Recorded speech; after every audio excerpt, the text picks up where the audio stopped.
Hi Peninsulares! Today, we will talk about the Republic Act 10627 or also known as Anti-Bullying Act of 2013. First, let's talk about what is bullying. Bullying is the use of force, coercion, or a threat to abuse, aggressively dominate, or intimidate. Bullying is not limited to the schoolyard but can be found in any context where one person can exploit a power imbalance over another in patterned way. This imbalanced power dynamics can persist beyond grade school and into college, the workplace, and in numerous other settings in adult life.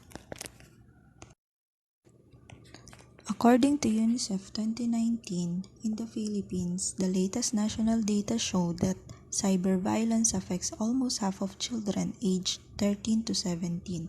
The prevalence of cyber violence for males, 44%, is almost the same for females, 43%. One-third of cyber violence experienced by Filipino children are in the form of verbal abuse over the internet or cell phone, while a fourth are through sexual messages. More females receive messages of sexual nature or content than males. However, twice as many males than females reported having their nude body or sexual activities, whether real or falsified, shown on the internet or cell phone.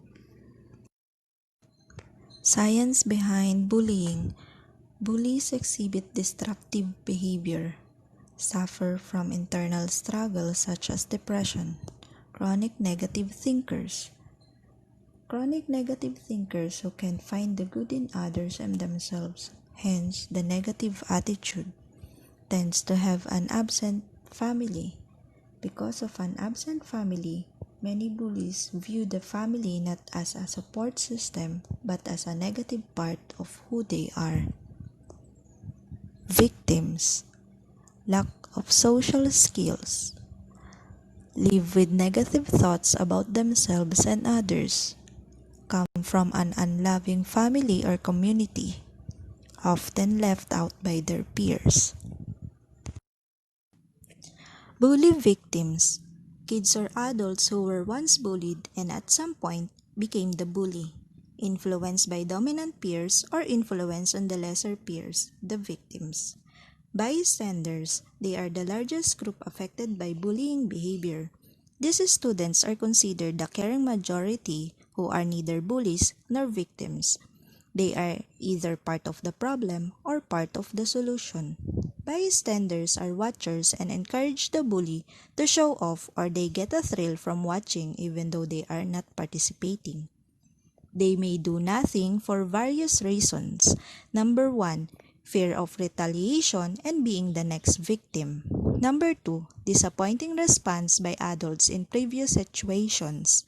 Number 3, believe victim deserves the treatment. And number 4, they underestimate the value of their contribution.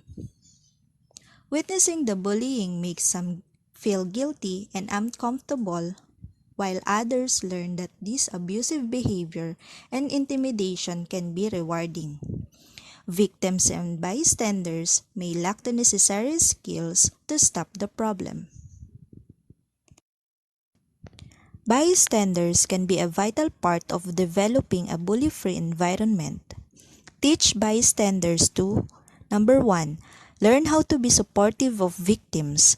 Number 2, stand up for victims when it is safe. Number 3, speak out against bullying. And number 4, report bullying behavior to adults.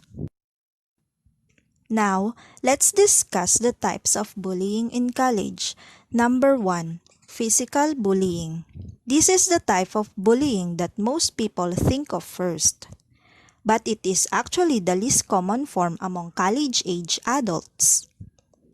It occurs when someone uses physical actions to intimidate, dominate, or control another person. Physical bullying often involves hitting, kicking, slapping, or paddling. It can also involve stealing or damaging someone's possessions. Number 2, Verbal bullying. Verbal bullying happens when someone uses words to belittle or demean another person and assert dominance over him or her. Repeated name-calling, threats, insults, prejudice remarks, and sexually suggestive comments can all qualify as verbal bullying. Research has found this to be one of the most common types of bullying at the college level. Number 3. Social bullying. This is also known as relational or emotional bullying. It involves excluding a person from a particular group or damaging a person's social standing. Social bullies try to boost their own status by undermining someone else's. They manipulate social situations, spread gossips and rumors, and encourage other people to turn against that person. Such behavior is often perpetrated by a group of friends against an outsider. And number 4, sexual bullying. Repeated actions that are meant to humiliate or demean a person sexually can be termed sexual bullying. Perpetrators frequently attack a person's attractiveness, sexual orientation, or sexual activity. Bullies might text inappropriate messages or pictures, make insulting comments about someone's body either in person or online, or partake in so-called slut shaming. For example, denigrating someone for his or her sexual behavior.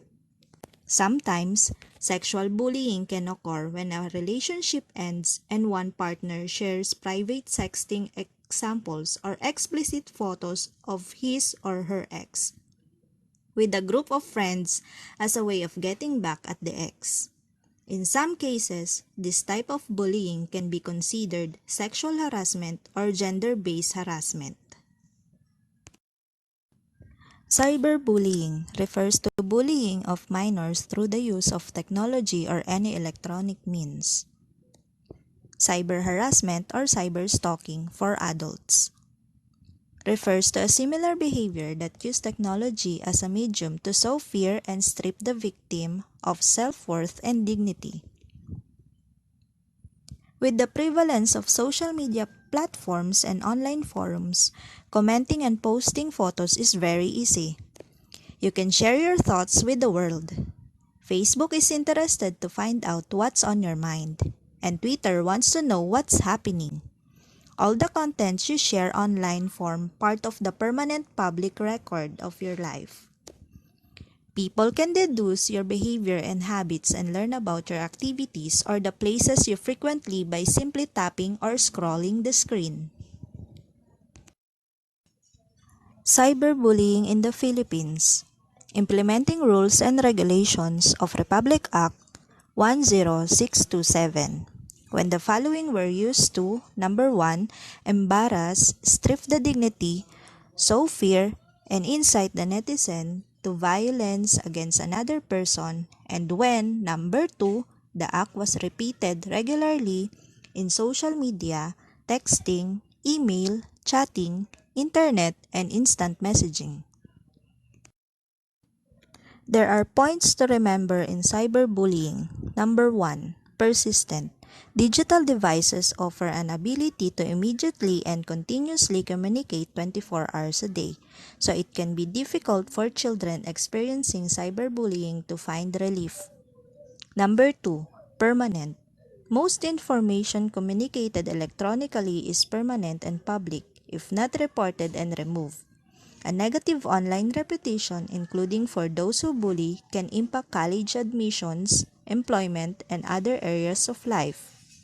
Number 3, hard to observe. Because teachers and parents may not overhear or see cyberbullying taking place, it is harder to recognize.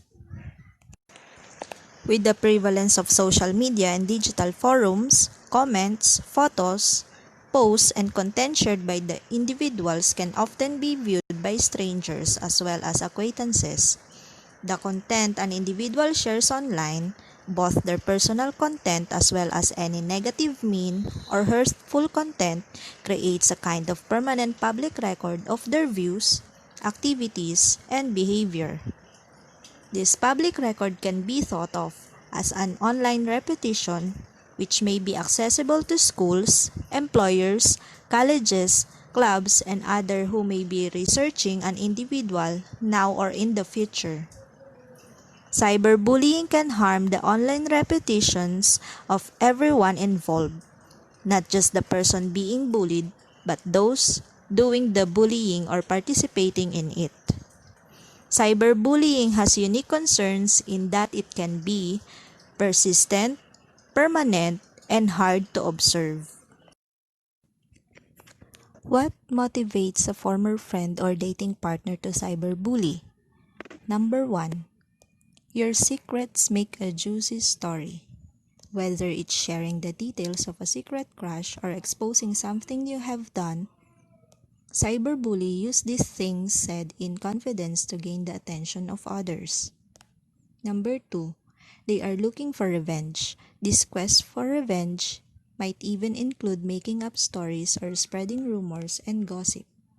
Number 3, they are envious of you. Whether that is a position on their sports team, a grade in a particular class, or even a relationship with a significant other, the person cyberbullying will try to destroy it. Their general thinking is, if I cannot have it, I do not want her to have it. Number 4, they want to improve their social standing. They not only target you online, but may give into peer pressure to engage in name-calling, ostracizing, and bullying in order to secure their position within the group. Number 5, they want to control the message about the end of the relationship. When a relationship ends, people often scramble to get their side of the story out. Not only are they worried about what others will think about them, but they also do not want their former friend or dating partner to look like a victim. And number 6, they are not willing to give up control over the other person. They will control people to great lengths to maintain a relationship. In the Revised Student Handbook 2020, Chapter 4, Section 43, the BPS anti-bullying policies are the following. First offense, suspension, 1 week to 1 month. Second offense, suspension, 2 weeks to 3 months. Third offense, suspension, 1 semester to 1 year. And fourth offense, dismissal. What to do to protect oneself from being bullied? Of course, being empower yourself. How to empower oneself? First, stay calm. Take a few deep breaths. Clear your mind so you can make the best possible decision about whom to contact and what you want to say them. Do not approach the person who bullied you when you're upset. Second, tell someone you trust. If you've been threatened or you've worried about your safety, talk to someone you trust immediately. Reach out to a close friend, a family member, a teacher, or even the authorities. Third, be safe. Never risk being alone with anyone who makes you feel unsafe. If you talk to the person, use simple and direct language and remain calm. Fourth, don't retaliate. Don't try to get even or put the person who bullied you down. Don't do or say something you might regret later. If you experience bullying or witness to bullying, you may report the incident to the following offices in the university: Students Help Desk of OSA at your campus, and BPSU GAD Focal Point System, Center for Human Rights Education, in their Facebook account and email.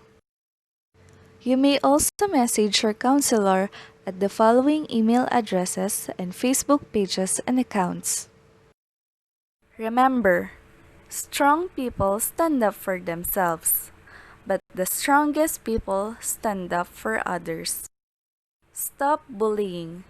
No one heals himself by wounding another. Saint Ambrose. Thank you for watching.